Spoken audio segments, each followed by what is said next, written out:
My name is Sarah and welcome to the Bookish Knitter. Today I'm coming to you with a little bit of a health and reading update, along with I want to show off a present that I got in the mail. How are you guys?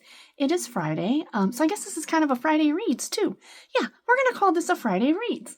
So happy Friday, everybody. It is the 8th of November, and I have had a bit of a week since I talked to you last. So basically, I had a small setback, and I did end up back in hospital on Tuesday. Since I've been home, I came home on October 23rd. So that was a Wednesday. I was okay on the Thursday. On the Friday, I started suffering from debilitating nausea. I would have a couple good days, like I'd have some really bad, like I couldn't get out of bed. I could barely eat. I could barely drink. It was just constant nausea, and I would go for like a day and a half, and then I would wake up the next day and feel fine. And I'd go through the whole day feeling fantastic. And then I would go right back into this, and nothing was helping. No medication I was taking. I tried to alter what I was eating, and it was just getting bad. So on Tuesday, on Monday, I was on my second, I was 48 hours into one of these nausea episodes. And I just thought, I can't live like this. This is not helping me. This is not helping me heal. If I'm not eating and drinking and being able to get out of bed, I'm not healing at all. That's just right back. Might as well just be back in hospital again. So I reached out to my transplant team. I do have a contact that I'm to reach out to in case of an emergency. If it's a real emergency, I'm to go to the emergency room. But I wasn't sure what to do at this point, right? So I messaged her, and I kind of explained the situation as best as I could. She called me back, and she said on Tuesday, because I messaged her later on Monday, and she called me back on Tuesday. She said, okay, tell me what's going on. So I gave her the lowdown, and she said, so you're not really eating and drinking? And she goes, no. And she goes, that's concerning because of dehydration, because of the issues with my kidneys. The dehydration thing is a big deal. So she goes, I really need you to go to the emergency room. So I Ubered it downtown, and I went to Toronto General, and I just got home yesterday on Thursday night. So I was there for 2 days, 2.5, because I showed up later on Tuesday. It was 2 or 3 in the afternoon, and then I got out at 2 or 3 on Thursday. So it was 2 days. But I was there Tuesday night and Wednesday night. So anyway, they ran me a bunch of tests. They wanted to make sure there was no chance of rejection, that it wasn't something like that was happening, because you never know. It could be anything, right? They didn't find anything. So what they've concluded is that it's my medication. I was on some very high doses of some anti-rejection medications. And they were doing that to protect my kidneys. But if I'm not eating or drinking, that's not protecting my kidneys either. So what they've done is they've lowered the dosage on that one medication, and they've upped the dosage on another.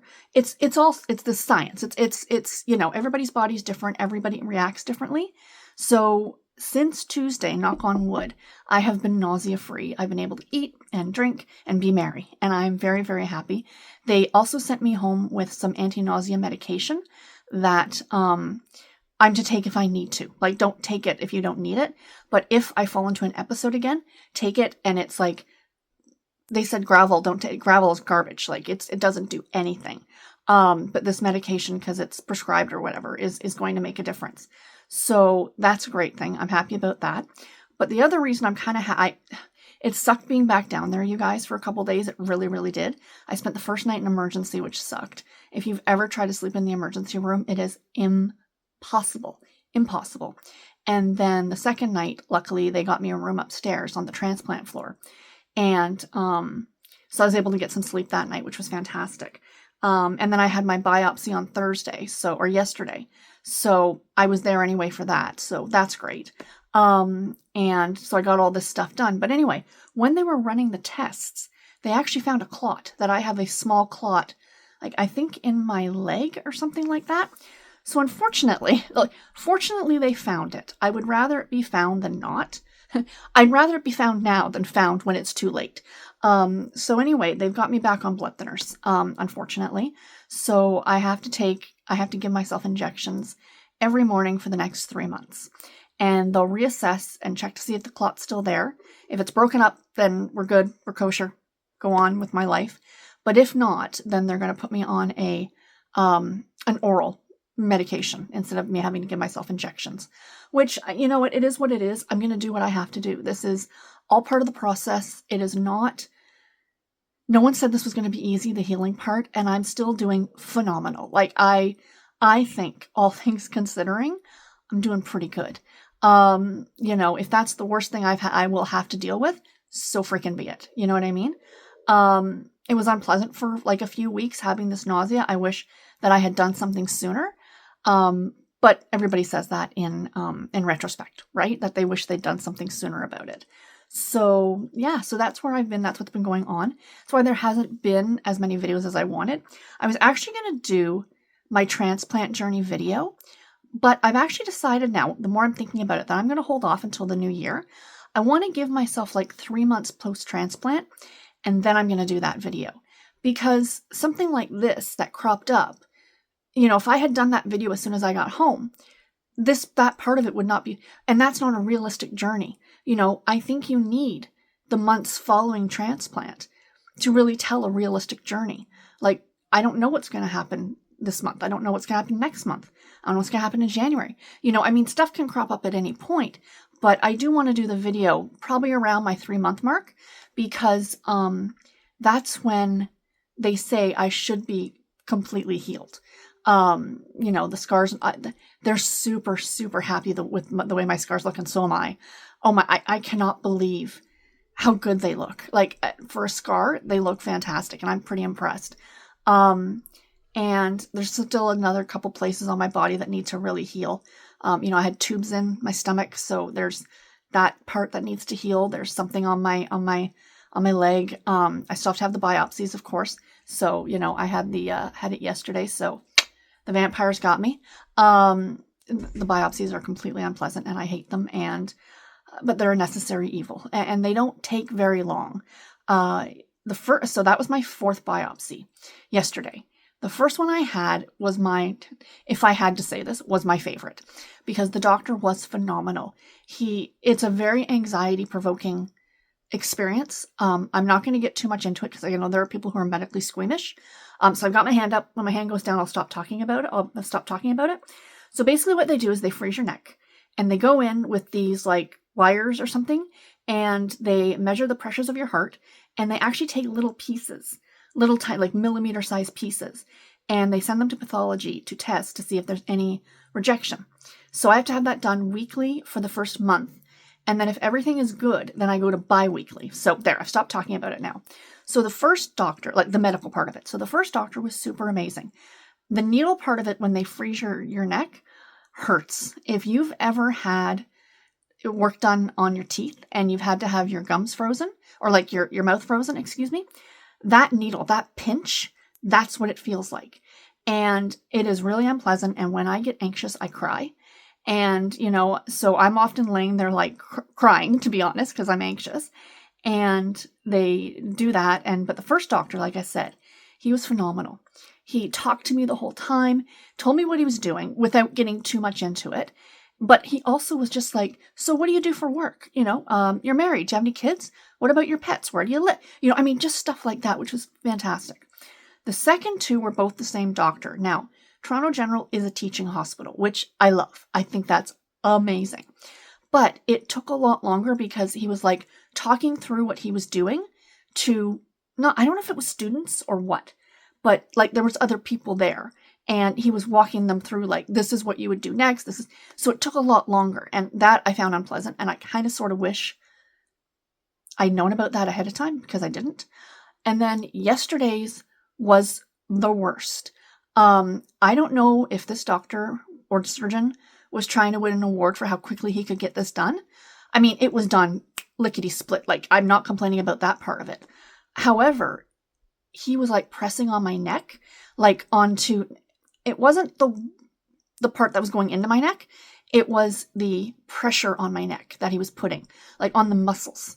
And yesterday, like, I was having a hard time turning my neck and stuff. So that was unpleasant. I do not want him again. But it unfortunately, it's whoever happens to be available to do the procedure at the time. So it's never always the same surgeon or whatever. But everybody else is usually fantastic. Like yesterday, I think the one nurse knew that I was not having a good go of it. And she was kind of holding my hand the whole time, which was because I was crying and like not sobbing, but you could see the tears, right? And she was holding my hand the whole time. So that was super awesome. But anyway, so that's that. I don't know when my next appointment is. I don't know if it's next week or in 2 weeks. I'll find out. I'm hoping for 2 weeks. I would really like a couple week reprieve. Because now that I'm feeling better, I really want to work on getting my strength back up. Because I'm still, in my opinion, I'm not moving as quickly as I could be. But basically, I've been in bed for 2 weeks because I've been so nauseous. So I've lost 2 weeks of healing time, in my opinion. But anyway, we'll get that back. I am moving up and down the stairs. Down the stairs, I'm doing great. Up the stairs, not so much. It's slow go, but I'm doing it. And yeah, so that is that. The other thing I want to say is I'm very happy. I'm also very emotional. I didn't think I would still be this emotional, but I really, really am. As of yesterday, I am 1 month. Yesterday was my 1 month transplant anniversary.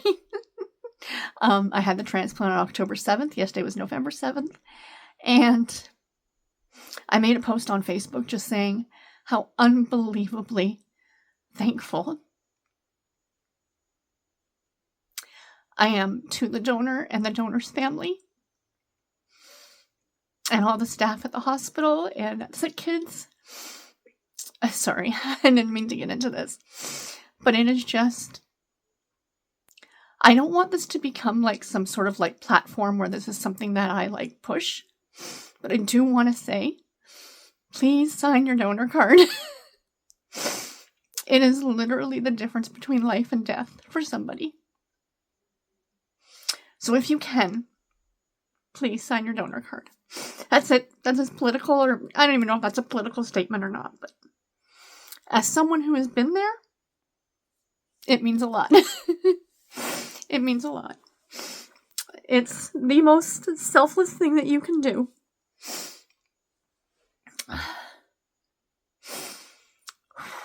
Okay.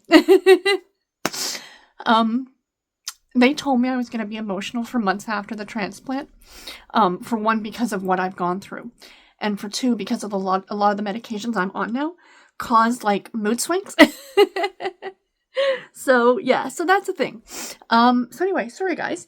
Reading update. Not much because I didn't read for like 4 days. I finally started reading again yesterday. I hadn't read anything since Sunday.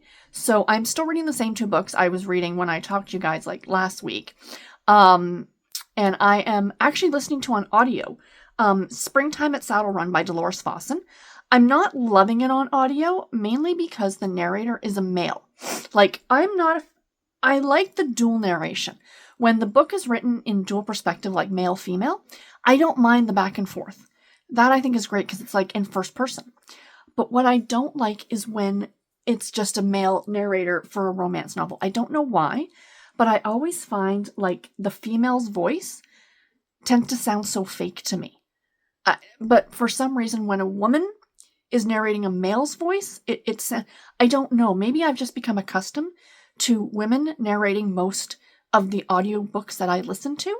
So I'm not a huge fan, but I know like Dolores Fawson, B.J. Daniels, and a couple other authors like that tend to have male narrators for their books. Linda Lale Miller, I think, does it as well. The more cowboy books, because they're centered around a cowboy, I guess. So maybe that's it. I don't know. And especially when you get to love scenes, it just feels awkward to me. Sorry, but it does. But I am enjoying it. I'm about 45% of the way through it now. So yeah. And I'm also still reading The Scandalous Widow by Elizabeth Rolls. I'm about 40% of the way through that one, and I'm still loving it. Don't have a lot to share about that one. It is going to be the relationship now, because the relationship is kind of, they've kissed, which is delightful, between our female lead, the scandalous widow herself, and her solicitor, essentially, like her lawyer.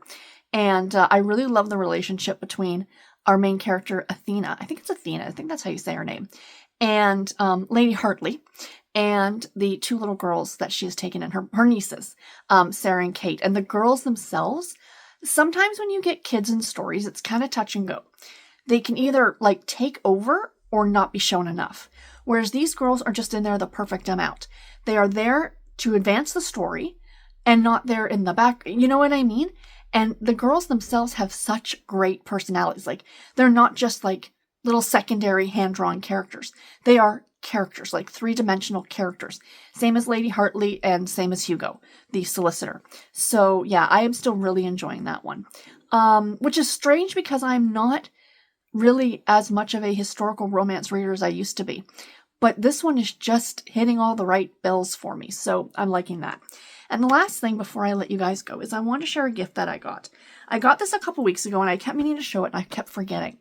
So the lovely Amy Andrews, who lives in Australia, she is an author for Harlequin Medical Romance. I had the pleasure of interviewing her years ago when I was on the Categorically Romance podcast with Brie, and she messaged me back in the summer and said that she was coming to Toronto because Harlequin here in Toronto was doing their 75th anniversary kind of a party. And she's like, since she was going to be in the city, she wanted to get together and have a coffee. Unfortunately, I was in hospital, so she couldn't.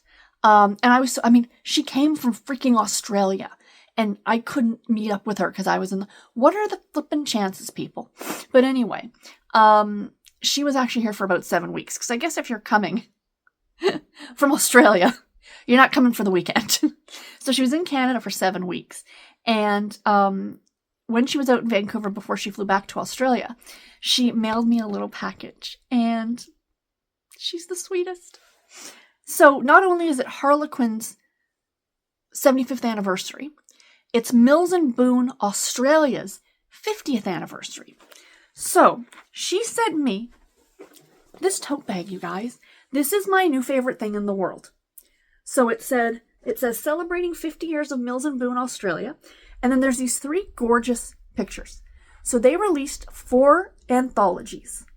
All the stories are set in Australia. And they're like, I think this is like the Desire type books. These are the medical books. I can tell you that for a fact. These are the cowboy romances. And I think these are more of the intrigue type stories. And I love this bag so much. But not only did she send me the bag, she sent me one of the books.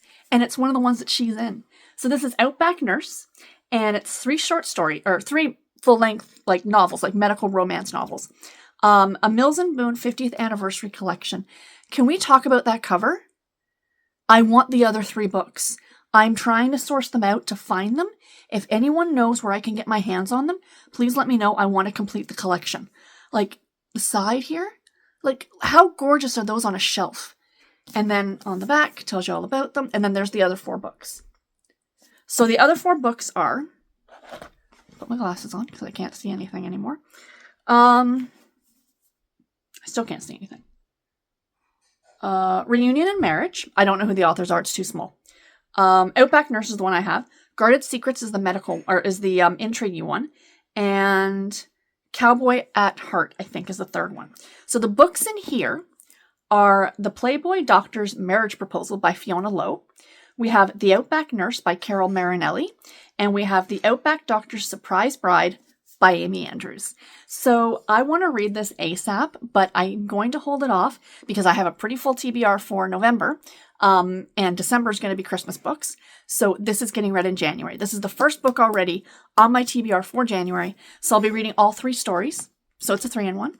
And I cannot wait. This is gorgeous. But like I said, if any of you know where I can source out the other 3 books, please let me know. If you have it, if you can get them, I will pay you to send them to me. I'll pay you for the book and to send them to me.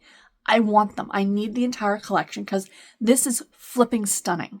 Absolutely. The artwork. Like, come on. That is absolutely gorgeous. Gorgeous. Amy, you're the greatest, and I really appreciate this so, so much. So anyway, guys, that is it. I didn't mean to cry. I am sorry. You might get that a bit. Starting tomorrow, very exciting. The vlogs are coming back, you guys. I'm going to be doing weekly reading vlogs.